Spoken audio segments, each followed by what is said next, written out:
clear of the closing doors, please. Welcome to Subway Sports Talk. My name is Peter Kennedy, and I am your host. Thank you so much, as always, for tuning into SST on Apple Podcasts app, Spotify, and on YouTube. Don't forget, you can watch the podcast on Spotify as well.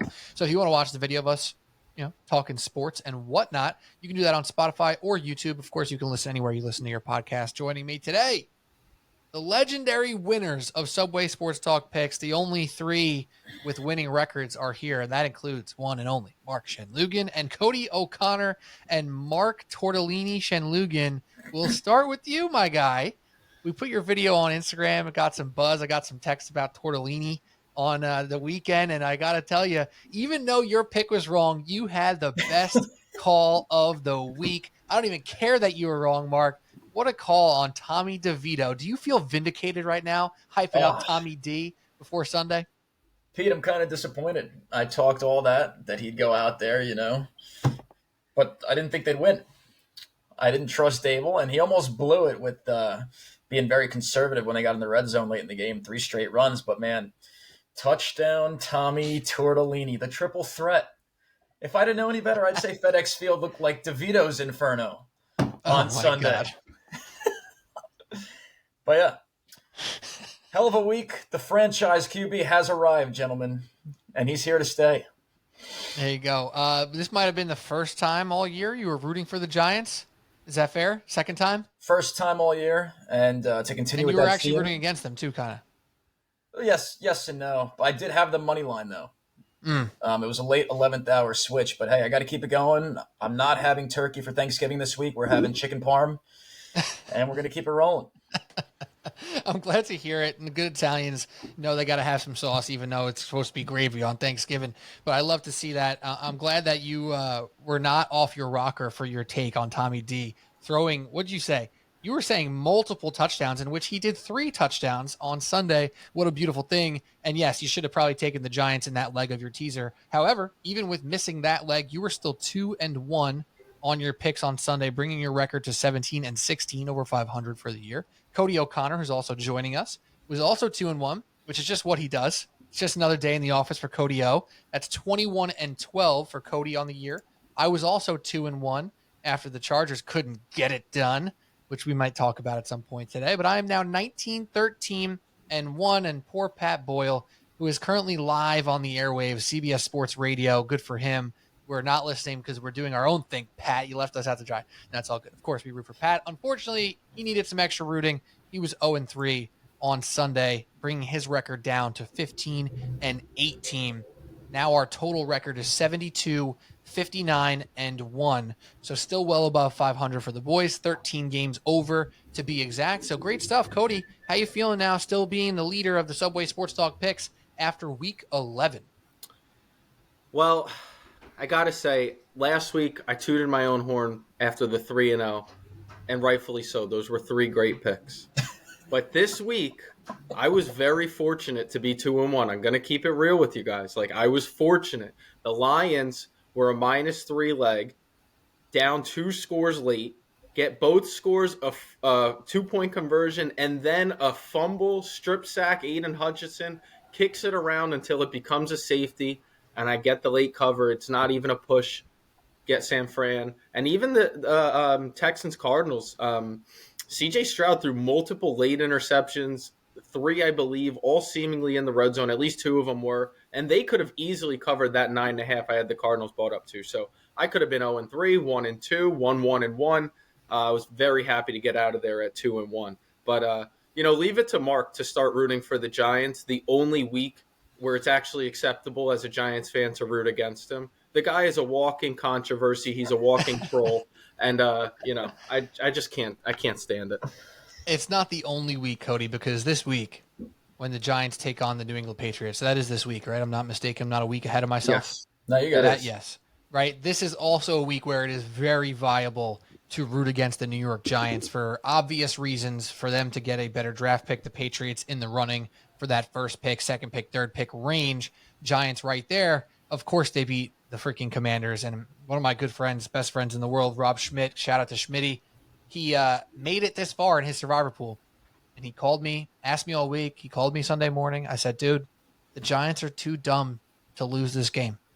This is a game the Giants win for no reason. I was like, dude, I don't know who to take. I think you should take the Lions, which looked sketchy as all hell when it comes to survivor picks anyway. So I'm not saying I'm some genius, but I was like, dude, I'm a Giants fan. I normally will try my best to be as honest as I can. And honestly, I think they have a chance to win this game because they're too stupid to just lose. And that's exactly what happened. They played a great game. Tommy DeVito looked good. He was throwing tanks all day. Mr. Tortellini over here.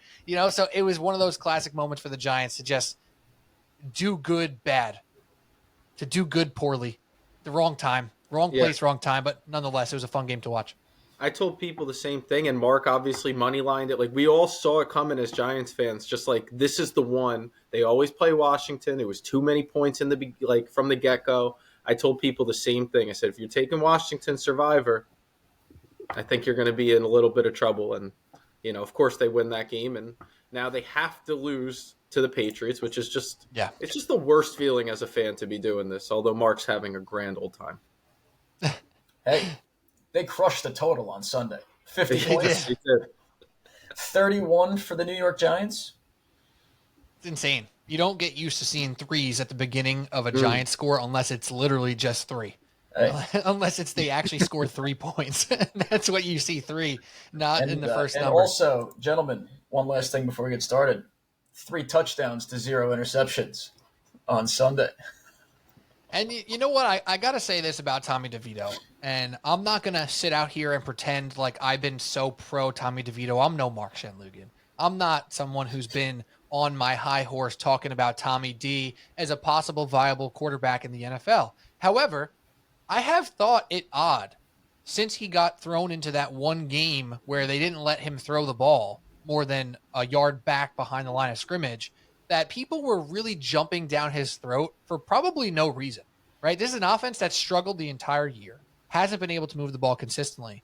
The coaches didn't even let him throw, and we're trying to act like he can't, right? So I'm like, okay, I think people are probably going a little too hard saying that Tommy DeVito is a 0 or a -10 at quarterback here. Not that I'm saying he's a 10 out of 10, but it was definitely too much too soon crushing Tommy DeVito for no reason. Now, granted, the week prior, not that great. Still better than most of the quarterback play for the Giants this year. So I'm happy that he's proving he's at least competent enough to move the ball a little bit, something that we're not used to so far here in New York in 2023. So it's nice to see him move the ball. And I'm not saying he's going to now turn around and be a star quarterback. However, it is clear now that all the trashing of Tommy DeVito after the first week and a half of him playing football, really it was like 5 quarters.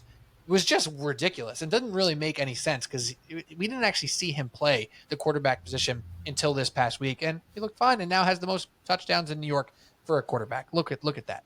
What we're doing here today, quick housekeeping. Obviously, we're talking picks already. So we're going to do just that. Obviously, there's a weird week. We're recording this on Tuesday night. Games on Thursday. There's a game on Friday. We got games on Sunday. So we don't have any picks from Pat Boyle at the moment. Like I said before, he is quite busy, literally on the air for CBS Sports Radio. So we give him the pass. He'll get our picks or his picks to us for social media purposes before Thursday's games start. But we're going to do games that include Thursday, Friday, and Sunday. Right now, right here live. That's what we do. We're going to talk some stuff after the picks. Cody and I are going to stay on, and we're going to talk some shop around the NFL as well, as I have some questions and concerns to go over with Cody O'Connor. But Mark Shenloogian, why don't you kick us off with Week 12 picks, sitting at 17-16, ready to keep the winning ways alive? All right. Glad you're letting me use Thursday's games, Pete, this week. I've been hounding you now for, I think, 11 weeks at this point. But I finally got my wish. So in honor of that, we're going to go 3 teams, all Thursday games for the first pick. I'm just going to start in order. Detroit Lions against the Green Bay Packers for pick 1. Obviously going Lions money line. I mean, I'm not crazy enough to bet on Jordan Love in this situation. He doesn't get the benefit of playing Justin Herbert this week again like he did last week with the cover. They're going to go into Detroit. Detroit's going to take care of business. Came out a little bit sloppy against Chicago last week. Goff, 3 interceptions. Can't see that happening again here. Like I said, kind of just fading the Packers here. I'm not really a huge Jordan Love guy. So Detroit to win at home. Nothing crazy there. Pick 2, Dallas Cowboys at home. I mean, do I really need to get into this one too much? Commanders looked absolutely pathetic on Sunday. Although did have a little bit to do with my man at QB throwing tanks all day long, as Pete mentioned. They just don't have the firepower the Cowboys do at this point, especially the games in Dallas. I know it's a big rivalry game, but Dallas should get out of this one relatively unscathed. And then pick 3, going to go with the Niners, who have everybody back and have been rolling the last 2 weeks, taking on the Seahawks. Seahawks demoralizing loss on Sunday to the Rams in the final seconds. Blew a late lead, then missed a game-winning field goal right at the buzzer. Just can't see them turning it around this quick. I think there's going to be a little bit of a hangover from Sunday, and already, you have the Niners to deal with before all that happens. So give me Lions, Cowboys, Niners, minus 115, pick number 1. All right.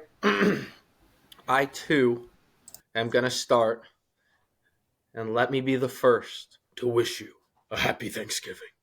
That's my Chris Berman, guys. Good impression. That was much right? better. That was better than your Arnold. I gotta say, that was better. I wasn't even looking at you. I had my picks up on the screen, and I knew what you were doing right away. It was good. You know what, Pete? I've often been mistaken for Chris Berman as I'm doing that impression. So I know that's the better of the two. And the craziest thing about that is I've been standing right in front of people and still looking at me. They're like, "Is that Chris Berman?" No, that's still Cody. He just does a really good impersonation. All right, moving on. Pick number 1, I'm with you, Mark. Detroit money line. Not really all that concerned. And matter of fact, I'm actually impressed by the way Detroit won last week in a game that they could have easily been tripped up. They were for most of the game. Goff throwing 3 interceptions. I, too, don't see that happening again or anything along those lines. But the fact that they were in that spot, coming off of the week against the Chargers, right, in that shootout of a game, it was a kind of a letdown spot. And they were able to get it back, get the win, even my cover. But to do that is I'm taking it as a really impressive. Now, leg number 2 is also the second game. However, I'm choosing to buy Washington up to 17. Division game, a perfect spot where everyone just watched Washington lose to what most assume is the worst team in football, one of the worst teams in football. They all had the Tommy DeVito, can't throw the ball. They're literally not throwing the ball with him, right? Like there's no way in this spot. They lose that game. It's a real easy spot for people to say, oh, Washington's that bad. Let's take Dallas. The line's 11. I'm buying them up to 17. Mark, I think there's a good sandwich opportunity here. I think Dallas wins, but I think Washington's going to give them a battle. I really do. I think Sam Howell's going to move the ball. And something of a law of averages again here, which has been a theme the past couple of weeks, where I don't think Dallas can blow out the entire NFL. I know they've been doing it against these bad teams. Washington seems like another opportunity to do so. I think Washington's going to give them a fight on Thursday afternoon. So Lions money line, Washington plus 17, minus 119 for pick number 1. That is one fat sandwich, Cody and Pete. Money Scooby-Doo. line and plus 17. That's a Scooby-Doo sandwich, Mark. We got a chance. Yeah, what do you got? You got the Commanders at plus 17, you said? Yeah, and I need Tommy's at Dallas +17. money line. So, Yeah, We've got a I don't know. 17-layer sandwich here, Mark. A lot of cold cuts. A lot of And cutlets. Thanksgiving sandwiches are all about the layers, if you really think about it. So this is fitting. This There makes we go. sense. Now, frankly, I haven't decided on my final pick yet because I'm kind of just like still thinking about it. I'm still crunching the numbers over here. But the Cowboys have treated me well now, a couple weeks in a row, where like I really trust them to dominate bad teams. And the question is, are the Commanders like a really bad team or like kind of a sometimes mediocre good team? Because that's what they tend to be. The way they play offense with Sam Howell at quarterback right now, they're freaking running and gunning sometimes where it's pretty exciting. And that can work out really well. That also leads to a lot of turnover-worthy throws and opportunities for defenses to kind of take advantage of that. So I'd personally be nervous doing even 17. Like the Cowboys are that type of team that make me seem like they can win by 30 every week, especially against a team like the Commanders. So Cody, I got to be honest, a little bit nervous with your first pick, but that's okay. It's not my pick, and you're the leader in the clubhouse right now. So who am I to be critical? However, I will not be playing a Commander side at this point in time, though it seems like the right leg to stand on after they got embarrassed the week before, because I love doing that. Take the team that got embarrassed and go back to their well the week after. But for my first pick, I'm not going to touch Thanksgiving for this first pick. I will be hitting it at some point with my 3 picks here, but this first one to me is my best bet of the week. We're going to Sunday. We're going to look at the Cleveland Browns at the Denver Broncos, take them from +2.5 to +8.5. And then we're going to go to the Kansas City Chiefs at the Las Vegas Raiders. On DraftKings right now, they are -8.5. So you get them down to -2.5. It's a teaser made in heaven. You get both numbers through the 3, through the 7, and you feel wonderful about it. So you sit there with the Browns at Denver. Yes, Denver's on this streak. Denver's playing the best football of their season, or of the Russell Wilson's tenure, I should say, and they're on a great run right now. However, what's been the really key contributor to Denver's run so far this past 4 or 5 weeks? It's their defense getting a ton of turnovers and their offense not turning the ball over. They're +11 in turnover margin in that stretch.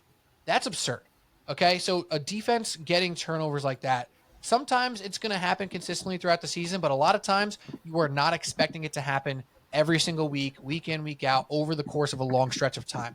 That turnover margin is not realistic to obtain, especially against a team like the Cleveland Browns, whose defense we know can really put a stranglehold on opposing offenses, especially ones that are not that impressive. Even with the Broncos being better, their offensive unit is still just leaving a lot on the table. There's a lot of meat on the bones. They're playing safe. They're letting their defense play well, which they've been doing a lot better there. And this number to me is just off. This should be a pick 'em at best. The Browns, even with their quarterback issues of DTR or PJ Walker, whoever's playing quarterback for them right now, I still think that defense is going to be more than good enough to keep this game within a touchdown. I can see it be low scoring. I can see it being in the high teens, low 20s at best. And that means +8.5 might be the right leg with the Cleveland Browns on the teaser. On the second side of things, this one's a little bit more obvious. The Chiefs just looked a little rough. They played one of the best teams in the NFL in the Philadelphia Eagles, and it showed. They didn't score any points in the second half, and they struggled to move the ball. Poor freaking Justin Watson was getting peppered with targets, getting hit, because there was no one else who can be trusted on that team, and even he dropped his fair share on Monday night. Chiefs are not a team that I'm worried about for the regular season. However, it's obvious they're not the juggernaut that they were offensively.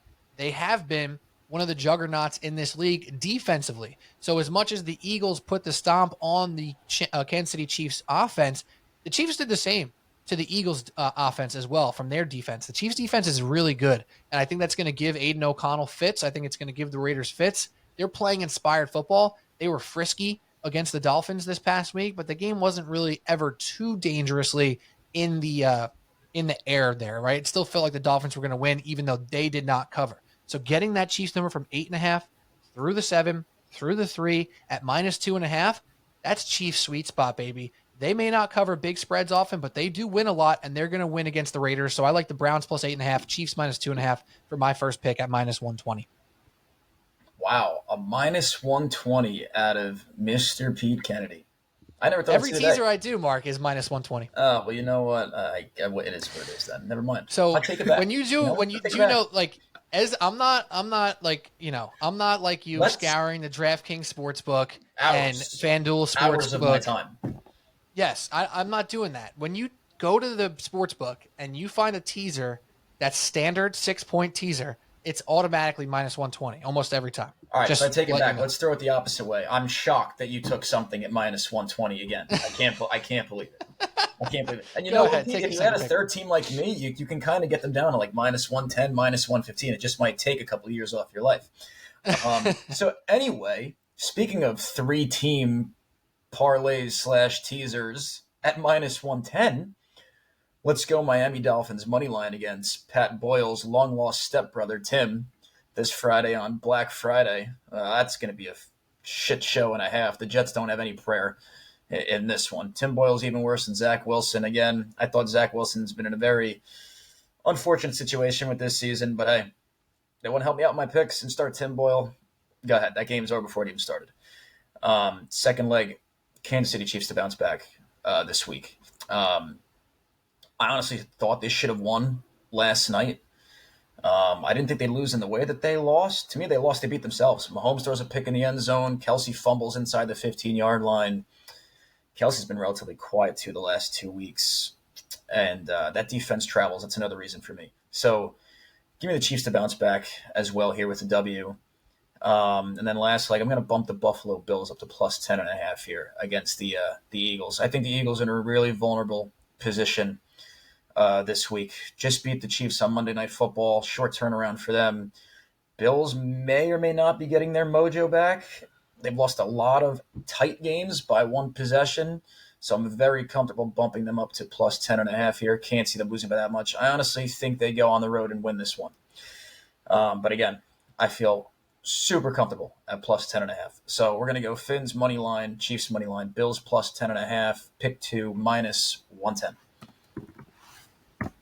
We are all going to either eat this week or we're going broke. And I notice in my picks that they are a lot like yours, and that scares the heck out of me because it's usually not a good recipe for success.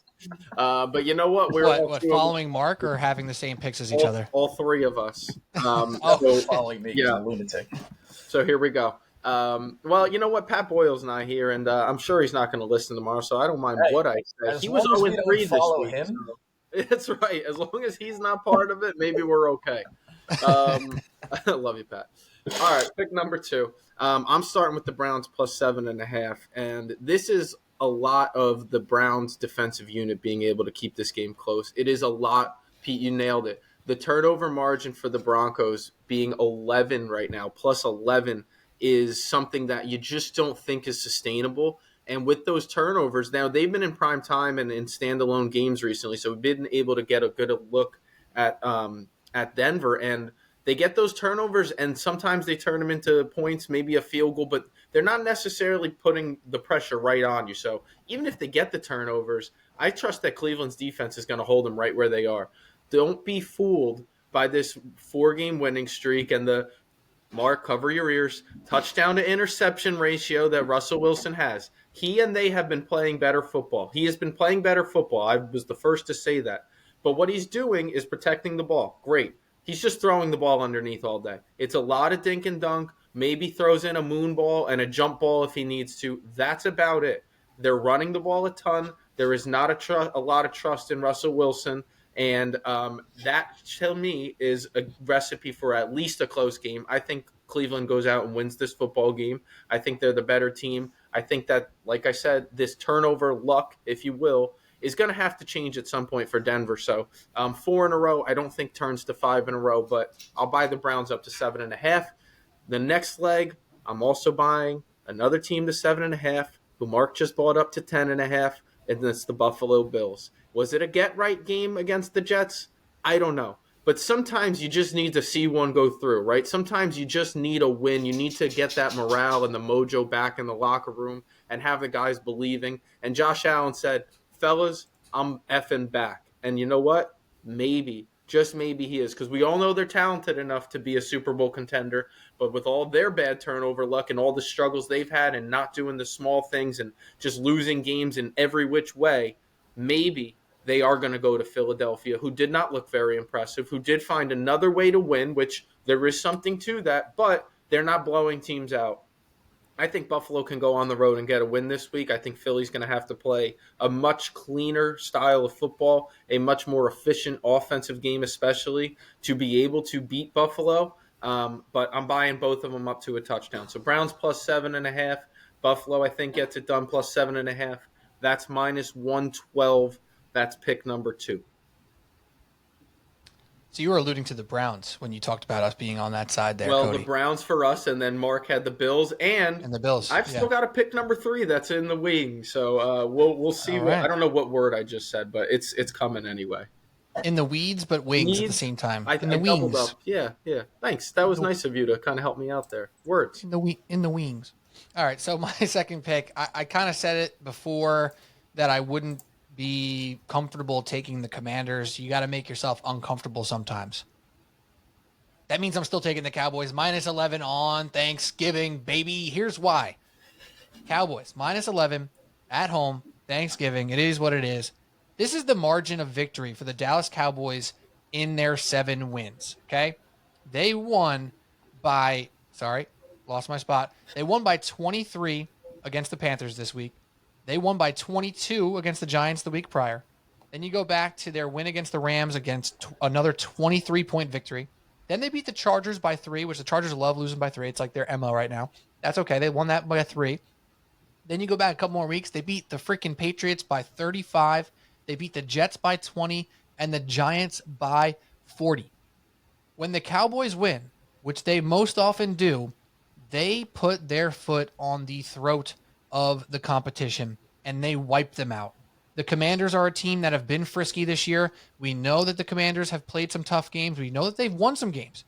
However, I think the other shoe is dropping with Sam Howell at this point in time. I think there's going to be some more struggles to maintain with the upper echelon teams in this league. Yes, they played the Eagles tough in this year already. Yes, they have won a couple games that maybe they shouldn't have won so far this year, but they're also not immune to getting blown out. They've lost a couple games this year by double-digit points, and I think the Cowboys are the perfect opportunity to do it again here on Thanksgiving. It's just a different class of football team right now. They've traded away some people. They've lost ever since they've traded away those people. And this offense for Dallas is really just cooking. They played a little bit slower to start against the Panthers. CeeDee Lamb obviously didn't have the game that he was having every single week prior to that. But I do believe the Cowboys are just built to dominate teams like the Commanders. They're going to struggle with the Eagles because everyone struggles with the Eagles. They're going to struggle with the upper echelon teams because they all struggle with the upper echelon teams. When you take a team that's under 500, the Cowboys don't mess around. They dominate. They have one of the biggest point differentials in the entire NFL. They actually have tied for the biggest point differential with the Baltimore Ravens in the NFL. So that defense, Deron Bland, just being an absolute game breaker. That offense, Tony Pollard finally showing some pop on Sunday, which he was more than overdue. I think he's going to have a good second half of this year. I think they're going to take care of the football. Dak Prescott's playing good football. CeeDee Lamb has another big game. This is just, to me, it's one of those situations where you take the team that blows people out frequently when they're big spreads. People get nervous with minus 11. Sometimes you can't get nervous because right now, pregame.com, 80% of the tickets are on the Cowboys, which might make you a little bit hesitant, but 92% of the cash is on the Cowboys as well. So that's telling me the sharp side is the Cowboys. The total went from 45. It's now at 49. The spread went from 9.5. It's now at 11. Not scaring me away. Yes, we didn't get the best number here, but all those points, they're mostly coming from the Cowboys. Cowboys minus 11. That's my second pick.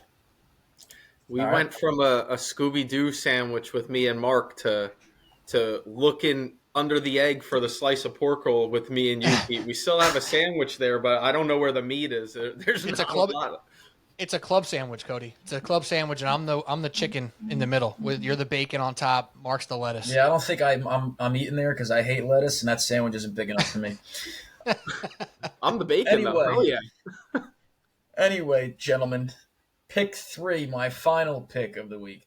No lunacy here this week, surprisingly for me. I think I got a lot of it out last week. Yeah, I'll believe it when I see it. No, this one's not too crazy either, Pete. I tried to scroll through DraftKings the way that Herbert scrolls through social media, Instagram and Twitter. I'm sorry, X, whatever the hell they're calling it these days. But hey, real simple final pick here. Jacksonville Jaguars bumping them up to plus 10.5 here on the road against the Texans. Texans absolutely embarrassed them the first time around in Jacksonville. I think they beat them by 20-plus points. That's not happening again here. I still do not think this Texans team is as good as everybody thinks they are. So give me the Jags plus 10.5 here. I think they're the more talented team overall as well.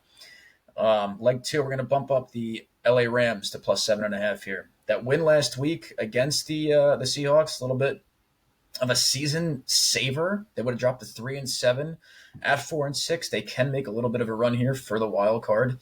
Obviously, much easier at 4-6 than 3-7, and a very, very winnable game this weekend against a team they normally dominate in the Arizona Cardinals.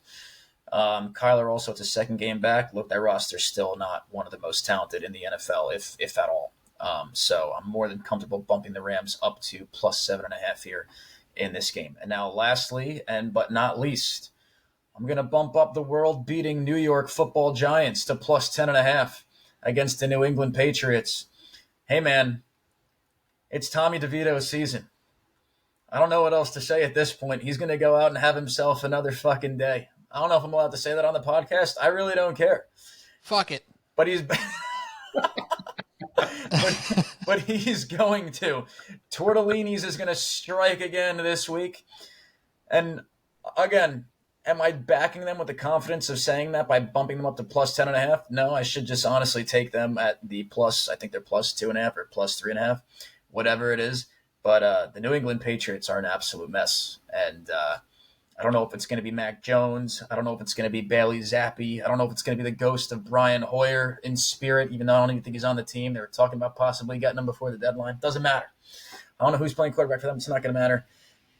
Give me the Giants plus 10.5 with confidence in this one. And it's going to be minus 115 for pick number 3. So to recap it, Jags plus 10.5, Rams plus 7.5, and Giants plus 10.5, minus 115, pick number 3. And Cody, I will see you at 3-0 at the end of the week. I hope so, buddy. All right, 3-0. Let's do it. Pick number 3, this was one of those weeks. There's a lot of pick'ems and a lot of that tic-tac zone, that 1.5, a lot of close, tough games, a lot of bad teams playing each other, mediocre teams playing each other. I got to be honest, I was scrolling DraftKings for a while, not quite like Justin Herbert, but scrolling for a while to really look at this last pick. I looked at a couple different things I didn't love enough, and so here we got it. 2 legs. To round it out, all 3 of my picks are going to be 2 legs this week, and I'm going to start by buying down the Bucks and Colts total from 43, I believe it was, to 38.5. I'm taking the over. Colts are one of the teams, I think last week that streak had ended, but they had scored 20-plus points in all of their games. The Bucks can score points. Mike Evans, Baker Mayfield is a gunslinger. Whether that works for them to win games or not is not what I need here. But if he's even throwing interceptions, a lot of times that helps with the total too. So over 38.5. Again, I don't absolutely love this pick. I was scrolling enough for it. As I usually say, pick number 1's my most confident. This one is certainly my least confident. But I do believe in it. Bucks, Colts over 38.5, and I'm pairing that with the Chiefs money line to get it to minus 118. So a couple things about this. One, I wasn't comfortable enough taking just 43. I was hoping to buy it down a little bit to give myself a little wiggle room, and I was able to do so. So hoping for something of a 21-17 type of a game, maybe a 23-17, something like that. 23-16 even works. Chiefs money line is simple. They are going to bounce back. They don't lose 2 in a row. They never lose to this division unless we all bet against Denver. They're not going to lose this game. The Raiders have been fun. They've been nice with Antonio Pierce. That's our guy. Even Mark Shenloogian liked the Giants back when he was playing. But I think that run is enough. Aiden O'Connell. You couldn't stand Antonio Pierce, the super. He's probably the best linebacker the Giants have had in our lifetime. Whoa. Oh, you said our lifetime. In our lifetime. I was more of a Matthias Kiwanuka kind of guy, but hey, you go whatever. Not a linebacker. He sometimes lined up. Oh, wow. He's sometimes lined up as a linebacker. But you know what? I liked everyone from those Super Bowl teams. Let's call it like it is. But I think that run with Antonio Pierce and the Raiders, they're fun, they're frisky. Could they cover the spread? Yeah, I could see them covering the spread, and that's why I don't feel comfortable enough to take the Chiefs straight up. They haven't blown teams out. They have looked awful in the receiving corps. Even Travis Kelce is not only dropping the ball, but fumbling in the red zone, which was just a killer for that team. They should have easily won that game. But they are going to do at least enough to win the football game. So Bucks, Colts over 38.5. I think the Colts and Gardner Minshew. Actually, it's 2 gunslingers. I talked about Baker Mayfield. Gardner Minshew is a similar style quarterback. He's going to let it fly. He's going to give his guys a chance. Whether it's, for the best or not, that's yet to be seen. But over 38.5, Chiefs money line, minus 118. Mark, I will see you at 3-0. I believe in it. I talked myself into it. Here we go. There it is. All right. And pick with confidence. With Gardner Minshew and Baker Mayfield, it's the battle of the slightly undersized, slightly overconfident quarterbacks, right? Like the guys who kind of think they can just do it. They kind of can't, but sometimes they do. Right, like they're kind of very similar, Baker Mayfield and Gardner Minshew. One was picked in the first round, one was picked somewhere else away at the end of the draft there, but they're very similar. They can make plays. It's not like watching New York football where they can't get a first down. These guys both get first downs consistently. They get some touchdowns. They do some nice stuff, and that should be a fun game. I'm actually going to include it in my final pick here. So for my final pick, I'm not going with an over-under like Cody over here, but I'm going to start off with the San Francisco 49ers on Thanksgiving night, They're currently at -7, which, you can argue may not be worthy of a tease because you're already at 7. Are you really getting a ton of value just moving from a 7? I think so in this particular case. I'm going to buy them down 6 points, standard 6-point teaser, Niners from -7 down to -1. And then I'm taking the Tampa Bay Buccaneers from +2.5 to +8.5 against this Colts team. The Colts team that has been frisky, has put up a bunch of points this year. They've had some really nice performances sporadically kind of throughout the year, right? They put up 38 points against the Browns in that weird game. They almost won. They put up 20 points pretty consistently for a while, like Cody was outlining before. But I like this Buccaneers team, and I think looking at what the Colts did against the Patriots just a week ago, they really had their wheels stop spinning a little bit on offense. And we can say it's the Patriots defense, but their defense hasn't been exactly good this year. So I think the Colts are going to slow down a little bit here. The Bucs on the flip side of the Colts here have had some really nice performances this year, even against the 49ers this last week where they lost by 2 touchdowns. It just felt like they were playing a decent game, right? Like against the Niners, who were absolutely rolling back from their 3-game loss. They're now off a big win on the Titans. You were going up against a juggernaut. A fully healthy 49ers team is incredibly tough to beat. It's incredibly tough to stay within 10 points of that 49ers team. The Buccaneers looked pretty good. I thought they looked pretty frisky, and I think their offense is going to continue to do so against a Colts team that's given up a lot of points. And right now, you look at the Bucs, they have some impressive wins. They've put up some impressive numbers. I think +8.5, getting them through the 3 and through the 7 to 8.5 there is right where you want them. That game's going to be close. It's probably going to be a little bit wonky. Even if the Colts win, I think the Bucs keep it close, if not win outright. I'd lean there 2.5, but I don't love it. I love it at 8.5. For the Niners, it's pretty obvious. The Niners are a great team. I still think they're one of the best teams in the league, probably number 1 still for me at this point in time, even with a couple losses a couple weeks ago. But they're healthy. They're rolling. Their defense is rolling. They're going to give the Seahawks team fits. The Seahawks are banged up with Geno Smith. Who knows how healthy he's going to be, if he's even going to play. If it's Drew Lock, oh my God, the spread should go from 7 to 14, right? Like that's almost the difference in Drew Lock to Geno Smith. But really, the Seahawks defense has been really unreliable at times throughout this season. They've been giving up some big plays. They're giving up penalties left and right. They're not a trustworthy group. And when you go up against Kittle, Samuel, McCaffrey, and Ayuk, man, is it freaking tough to stay sound and to not make those big mistakes. I think the Niners win this one. Again, I lean that way at -7, but you get them down to -1 and you feel wonderful about it. So -120, Niners down to -1, and Buccaneers up to +8.5. That is my third pick of the week. And I guess I'll meet you guys at 3-0 too. Is that possible? Wait. Do we all not have non-contradicting picks with anything?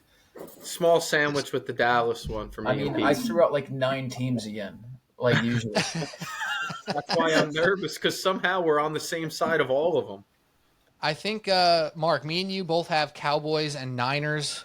I have them at -11. You have them both at money line, and the Chiefs. So we have those 3 in common. But I'm not going against any of your picks this week, Mark and Cody. The only sandwich we have is that old Cowboys thing where we could both win. We'll see. Cowboys by 14 on Thanksgiving.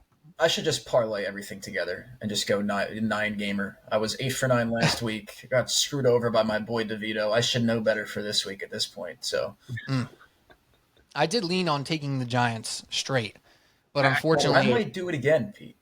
I might do it again. There's it's weird.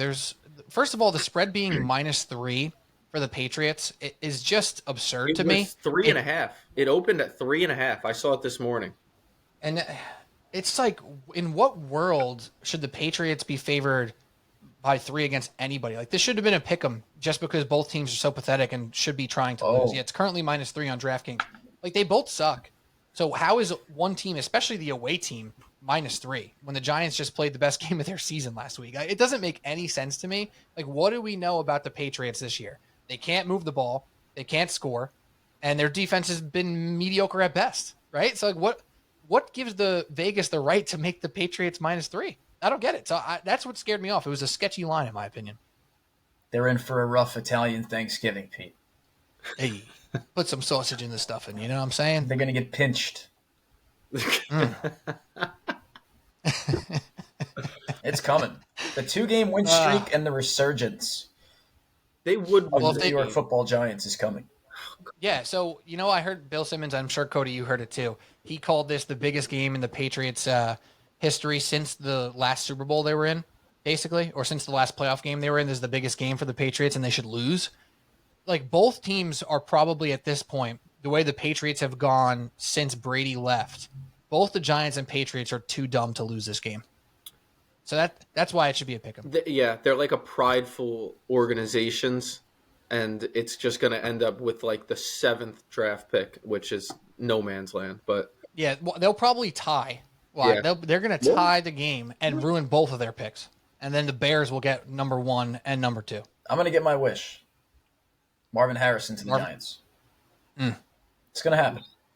And then I'd what? be honored. Because you got at least a 1-year ban, as far as I'm concerned, before you're allowed to root for the Giants. You could watch in your basement or something, but you're not allowed to come on here. Well, hey, after I'm all the nonsense I'm here. invited over to Tommy's for Thanksgiving with how much I've been pumping him up the past year and a half. I mean, his mom's cooking me dinner too. She's not doing my laundry, but she's also cooking. I bet that dinner is amazing. Any pasta, meatballs, lasagna, maybe some ziti. The cutlets are out. Tiramisu afterwards. Probably a little cappuccino, maybe some boca. Sorry. Oh. Talk to me, Cody. Now, my question to you guys is, how did the Giants locker room respond to him talking about living at his parents' house and getting all that stuff done for him? Loved it. It's irrelevant because they won this week, Pete. I think they loved it. Out. I feel like they could have loved it too for 2 reasons. One, he makes so much less money than most of the roster. So it's like, all right, bro, live at home.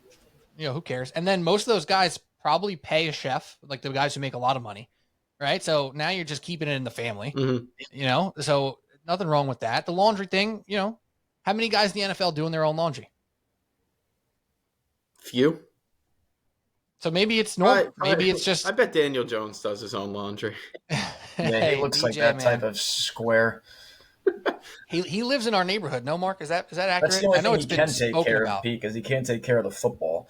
But right now, I just hope he's taking care of his body. Me too. Get well, Daniel Jones. We'll see what happens. But Mark, you're going to bounce. Thanks for everything and entertaining us as always with your picks. Hopefully another win for him, and he's gone already before I can even say goodbye. All right, well, Cody, we're still here. Subway Sports Talk. We got some picks on the table. Let's talk. And Mark's back, and he's gone again. All right, bye, Mark. Cody, we're going to talk for a few minutes here before we say goodbye. I wanted to do a quick little exercise because you and I on Subway Sports Talk just last week, we did our top 14 power rankings, all right? And what I want to do with you is after 1 week, because I think it's so fluid, this league, and how much we think or what we think of each team changes so much every single time we see them play. So I want to ask you, and I have the list up here if you need a little refresher.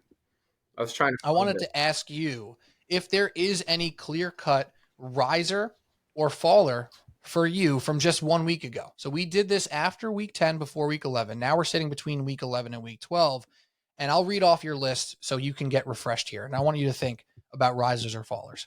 You had at number 1, the Kansas City Chiefs, the Eagles at 2, Niners, Ravens, Bengals, Lions at 6. Obviously, the Bengals with the injury changes some stuff. So maybe take them out because that's obvious. Then at 7, you had the Seahawks, Cowboys, Jaguars, Dolphins to round out the top 10. And then 11 through, you have 15 technically, Dolphins, Browns, Bills, Steelers, Vikings. So, Cody, anyone stand out there as a riser or faller after another week of data? Well, I think first of all, what we're going to need to do is bow our heads, mute our microphones, and take a moment of silence for all of my Bengals futures. Thank you. Quick moment. They're the obvious one, right? I mean, that's the one that not only are they probably out of the top 5, 10, they're probably out of the playoff picture at this point because, we've talked about the AFC and how loaded they are. I would say Seattle is the first one that really jumped out at me as a team that something doesn't seem the same. It doesn't, that line against the Rams was the fishiest line of the week. The fact that they were 2.5-point dogs by the end of that. And they did cover that spread, but they lose the game. So Seattle, I would say you could flip-flop them in Dallas because Dallas once again looked good. I think what you're going to want me to do, what people want me to do is take the Chiefs out of the number 1 spot. And I'm not going to do that just because of a Monday night game. I'm not going to overreact because they dropped the ball. I'm not going to overreact because they've done that a lot this season. The fact remains for me, it's Pat Mahomes, it's Andy Reid, It's Travis Kelce, even Spags, and really now the defense fully has to be brought into what they're doing because that defense has been fantastic. I still think that the AFC runs through them with Baltimore slightly behind them. Philly and San Fran are right there. I'm not ready. I guess maybe you could move the Bills up. I don't know who I'd replace them with because they just beat the Jets. So Seattle stuck out. The Chiefs I'm going to keep. My top 5 outside of the Bengals I'm good with. Detroit just kind of moves into the top 5 almost by default, right? Because the Bengals are going to move out. I off the top. So generally, you're feeling pretty good about your rankings. Yeah, I think it'd be kind of nuts to change that much after just 1 week when we had 10 weeks of evidence to make that list. And then 1 week, if I'm jumbling and moving everything, shuffling so much around, it's like, well, what did you really think of them the first time? Right. Yeah, I think that's very realistic of you and really rational of you, which we specialize in on this podcast. It's a rational podcast out here.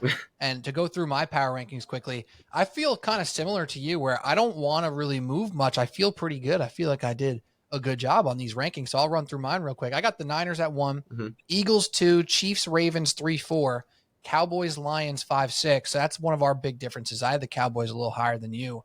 Then I get down to the Dolphins, Bengals, Browns, Bills to go 7 through 10. Jaguars, Seahawks, Texans, Chargers. Now the Chargers would be one to knock out because of what they did again, losing by 3 again. And I hate it because Justin Herbert, Mark's gone, thank God. He played freaking awesome. I know. Like Herbert is so good. And this team is consistently letting him down. And it sucks. So I could take the Chargers out, but it wouldn't be a big move by me. I still look at them as a team that you don't want to play, right? Like if you're an opposing team, if you're one of those teams in the top 13 and you're going up against the Chargers, you're treating them like a top 5 team because you know what they can do with Justin Herbert at quarterback. I mean, look at this team right now. Keenan Allen dropped 2 touchdownable balls. Austin Eckler looked slow as hell. Quentin Johnston dropped a game-winning pass down the right sideline or game-tying pass at minimum. He threw a touchdown to a guy named Smart that no one's ever heard of. A huge touchdown pass down. I don't even remember his first name. Herbert played phenomenal. Marcus Smart, Kirby? Perhaps? I don't know. I don't even know. It doesn't even matter, right? Because you still trust Justin Herbert to do things with this team. So I like keeping the Chargers nearby. Their playoff hopes are dwindling by the moment, obviously, with another tough loss. And on top of that, the Raiders winning and the Broncos winning. So it's almost going to be a non-factor in the playoffs for the Chargers here. They lose every game by 3. It's ridiculous, but that's who the Chargers are. They need to regroup with their coaching staff and especially Brandon Staley. Like it's time. It's over. Move on. It is what it is. So whatever, move on from the Chargers. The big thing for me here, obviously the Bengals moved down for obvious reasons. The Browns also for obvious reasons should move down a bit. I still want to keep them in that top 10, top 11 range. So what I'm going to do here, I'm going to take the Bills and Jaguars. I had them at 10 and 11. I'm going to keep them as a unit, and I'm going to move them up to 8 and 9, drop the Browns down 1 to number 10. Bengals can kind of get out of there, unfortunately. Yeah. The Jaguars did exactly what I was hoping for them to do all season long. They had the game that you expected them to have more often than not this season, where Trevor Lawrence looked like that guy. He looked like a dude. And he did exactly that in this most recent week. Now, you can't overreact. They play a very good Texans team this week. Texans obviously beat them up earlier in the year. But when that receiving core looks the way they did, when Trevor Lawrence looks the way they did, and their defense plays well, they're really good. Even with their shortcomings so far this year, they sit at 7-3. They're looking to walk to 11, 12 wins, which would be great for my futures for the Jacksonville Jaguars. And again, a reason, if you remember from that podcast, Cody, I was like hyping up the Bills, putting them at 10. I was giving them a lot of credit and reason for them to be trusted and still putting them at 10. They showed some of those things. They showed some of those signs. So I think the Bills, rightfully so, should get bumped up a little bit. But other than that, man, I feel really good about it. I think in reality, can you bump the Ravens up to number 3 in front of the Chiefs? You can. Yeah. It's just not necessary yet, right? It's just not necessary. So it's okay. The Ravens could be at number 3 or number 4. But generally, I'm feeling really good about my rankings. So, Cody, it sounds like we did a good job. Yeah, and good job, us. The other thing, I agree with that. We do a good job all the time, Pete, because we're just so rational and so smart. Some might even say handsome. Depends on if they're watching the YouTube, because if they are, they probably aren't saying that part. But the Ravens in that game didn't come out unscathed. The Mark Andrews injury is a real killer for that offense. I mean, not only a security blanket, but I guess that's what it is, right? He is the security blanket, but he's a little more than that. He's a captain. He's a guy that's been there a while. He's a guy that Lamar trusts. He's a guy that can move the chains. He's a great red zone threat. I mean, he's so many different things for that offense that injury kills them. But, I really quickly want to go back to the Chargers, because once again, and I said it last week, this is not the time to be jumping on the, Justin Herbert, this and that bandwagon. It's not it. Not only did Keenan Allen drop 2 passes, were both of them touchdowns? I remember the one that literally hit him in the chest. Was another one a touchdown potentially? It was potentially. He caught it at like the 4-yard line. It was a 3rd and 5. It would have been first down. At minimum, it would have been a first down. Yeah, yep. But he could have got in. So that, right, both of those things. Eckler fumbles inside the 5 late. They still get down and score and go up 4, which would have covered our spread as well. Big number there. And then the defense lets Jordan Love and the Packers walk right down the field and score. And then they get 2 chances at the ball. And on the second one, he lays one out perfectly for Quentin Johnson. And he drops what is at minimum a field goal. And at maximum, if he catches that and stays on his feet, he might score. So it's not the time to be just blaming Justin Herbert. I feel like that is counterproductive to what you've been trying to do. And again, I've been critical of the guy, but I do think he's an unbelievable quarterback, and I absolutely know it's not all on him. So I don't want to just overdo the Chargers. It's just it's a little frustrating to keep hearing people talk about him in that way, when it's like, are you actually watching? And here's the other thing, though, Pete. In a year or so from now, none of this context from these last 2 weeks or any of those things are going to matter. All that's going to matter is his overall record, his lack of playoff production, this, that, and the third is all that's going to be seen. It's going to be looked at in a vacuum, and you're going to go, oh, well, Herbert hasn't gotten it done. But there is more context to it, and hopefully this is the end of Brandon Staley. Maybe even Bill Belichick goes there. That would be pretty sweet. But it's just not the time to be ragging on Herbert. And I'm going to say it. And again, I was the one who dropped him a tier when we did that tier list at the playoffs last year, because they blew that game. Not all on him, but, enough on him. So it's not like I'm like a Herbert, super fan. I do like him, but, I am trying to be fair and rational. He's been fantastic in 2 games that they've lost. Yeah, I couldn't agree more. We don't even have to go into it further than that. Like, Keenan Allen's putting up stupid numbers, and he's dropping balls. I know. Right? Like, I don't know if that video went kind of viral of Austin Eckler kind of breaking up the left sideline there. He has never looked that slow in his entire career. It looked like it was in slow motion. I know. And that's dangerous for them. If he's not catching passes out of the backfield, if he's not breaking big plays, there goes his safety blanket. Like, yep. Austin Eckler didn't catch, what did he get? 1 catch? I know. Maybe not even. Fact that he, because I had him 25 alt receiving yards. I had him, I think, 30 or 33 in a long shot on FanDuel with a risk-free bet. And that was, well, no, I had Luke Musgrave for 30 yards, and he ended up with 28. But other than that, that was the leg that missed. So I was very keen on watching Eckler, not Keenan Allen. And yeah, he didn't look like he had the burst at all. And yeah, that's a huge weapon because he's already down Mike Williams, which is another huge weapon and a massive red zone threat that he doesn't have. And he still so I don't know. It's like the arguments against him are making me come so full circle that I'm about to become like the biggest Herbert fan, because I'm like, you guys are not seeing this correctly. This is not the time. That's not what it's been. So glad we're in it. I'm so used to the Chargers playing at 4:00 that in my long shot parlay, I saw like all my legs kind of ticking up towards where I wanted them to be. Mm-hmm. And Eckler had 0. And I was like, oh yeah, it works. They didn't play yet. I was like, oh wait, what? Seeing it made no sense. I'm like, wait, he has no catches. Yeah, I was the same. I also had Musgrave over 25, by the way. So I'm look at us. Yeah. Look at us. I had to pick him up as an emergency tight end in fantasy for Goddard too. So didn't work. I lost. Bad. It was honestly, besides the 2-1 on this podcast, and obviously I make those gambling picks, it was a bit of a tough week fantasy-wise. In the pool, I was 4-5, which isn't the worst, but we missed out on our high-value picks where one was the Chargers. That was our highest value. So it wasn't the best, I wasn't all over the NFL this week. I'll say that. I was fine. I made do. I made a little bit of money, but overall, it was a very tough week. So hopefully we can bounce back on Thanksgiving. I placed 13 wagers on Sunday. Rock and roll. Ended up plus $2.27. In the green. Yeah. Black Friday's around the corner, baby. Yeah. Yeah, Dave, that what was do you fun. want? It's on me. Yeah, I can get you half of a coffee from the local coffee shop. Oh my God. But yeah, I also was really upset with my one fantasy team that I needed 7 points from AJ Brown, who's just been an absolute wagon. You got this year. FanDuel boosted. Oh, That's what a bummer. They had a boost What a bummer. for him 50 plus, Kelsey 40 plus, and Hurts 25 rushing. And I put the max on it and got. I mean, I got. The first thing I saw was the rain in the press box, and I go, oh no, I'm done. It was first quarter. I go, oh, they got me. Like, they got me. Not an excuse. He should have had more touches and targets. Didn't make any sense. That offense was weird. They were throwing Julio Jones screen passes. Dude, there was a point where they threw like 4 screen passes on back-to-back drives that got no yards. I was like, what's going on here? Devontae Smith almost got cut in half. It was insane. It was crazy. My God.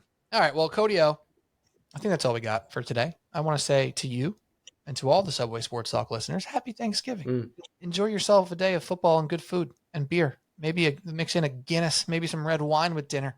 I know that's what I'll be doing. I'll be enjoying a nice pint during the football during the day, and I'll switch over to some red during dinner. It's gonna be glorious. I can't wait.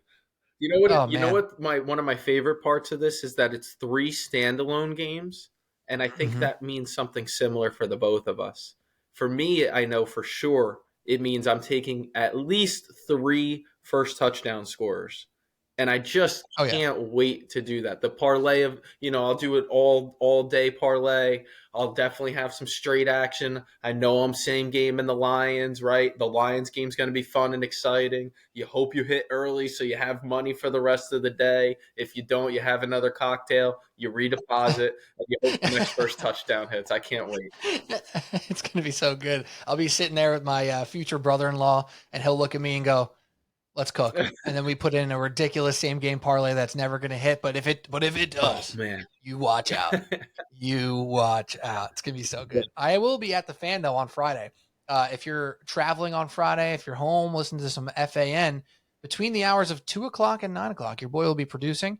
So yeah, if you call in, you might talk to me and then get on the air and then I'll listen. I might call in and just stop the conversation at talking to you. Like, I don't want to get to the air. I'm just going to be I actually just called to talk to you, Pete, and that'll be it. You probably wouldn't be surprised, but some people might be surprised how many people call in and they start talking to me about the take and da-da-da, and what do I think about it? And like, they know who I am, even though I don't know who they are. And it's so funny that like a guy who produces like, twice a month, they know who I am. And they're like, yeah, Pete, what do you think about this? So I'm like talking to them while the host is talking. I'm doing the buttons on the board. And I'm like, all right, you want to go on air? They're like, no, I just want to talk to you. Bye. I'm like, what? All right, sure. Thanks. So yeah, if you're listening to the Fan 2 to 9, I'll be there with Hoffman for a couple hours, Danielle McCartan for a couple hours. Should be fun. All right. Subway Sports Talk. Happy Thanksgiving to all you guys. To Pat Boyle, to Mark Shenloogian, to Cody O'Connor, to all you guys listening. Happy Thanksgiving. Don't forget to subscribe, rate, review on your podcast app. Subscribe, notification bell on YouTube, as well as follow us on social media at Subway Sports Talk on X, Instagram, and TikTok. If you miss any picks, you could always follow us and see them on social. That's all we got. Happy Thanksgiving. Cheers.